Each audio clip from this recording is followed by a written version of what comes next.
Hi everybody, Justin Weber, ampsandsound. You guys may ask, this doesn't look like my music room. This is my friend Russ's and the proud owner of one of my speaker projects. So what we have here was inspiration I got from looking at all of Devin Turnbull's beautiful speakers from OHAS, and I decided that I would try my hand at Altec's, and I was really pleased with the results. Years before I built this speaker, we had built something called the JWC, which we lovingly called the Royale, which was this same bassbin, which we turned in a vertical fashion and used elliptical mid-range horn that we built and a conical Tractrix tweeter. And so I called it the Royale because it answered every question. Sort of a Pulp Fiction style answer. And so I had a customer that was really interested in doing something similar to what Devin was doing, but wanted to do something like we had done with the Royale. And we did a rework. And so the crossover work that we had already designed for the Royale, we were able to graft to this project, because all that it really meant doing was changing our horns. And so we built this wonderful bassbin, and one of the things that we did that was different this time was I wanted to front port it because I wanted it to not be room dependent.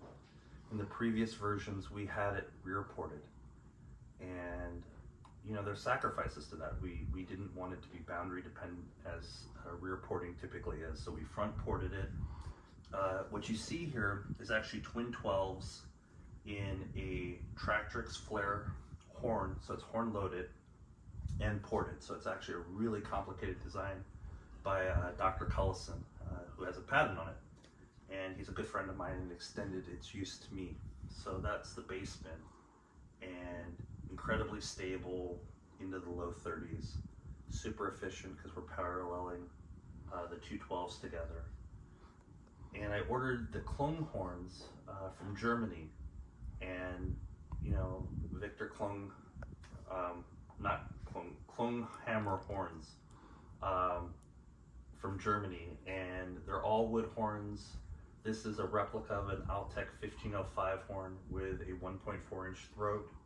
What we're using with it in its pairing is the Radian 648 Neo driver. So it's an aluminum diaphragm with a Captain suspension for the diaphragm, aluminum cone, Captain suspension, neodymium magnets.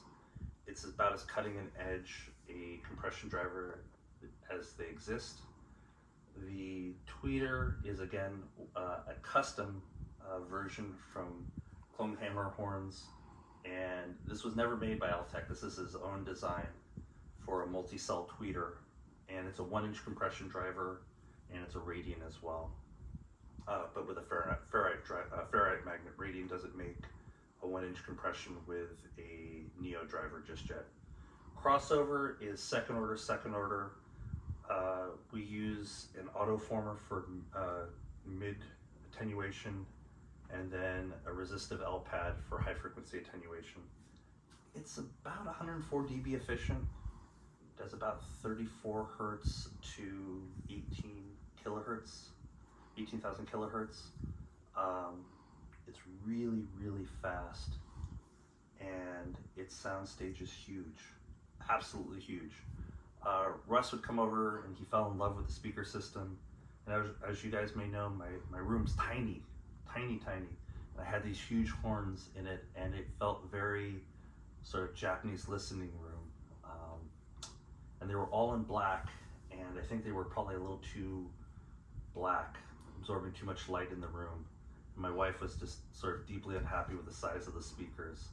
And so Russ got to rehome them, and his wife gave him this wonderful suggestion of veneering them. And so he veneered them, and they're just absolutely stunning.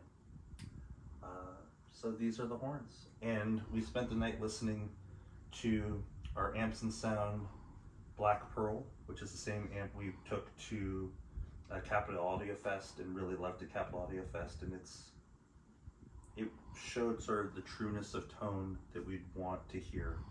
You know, the low frequencies were tight and articulate.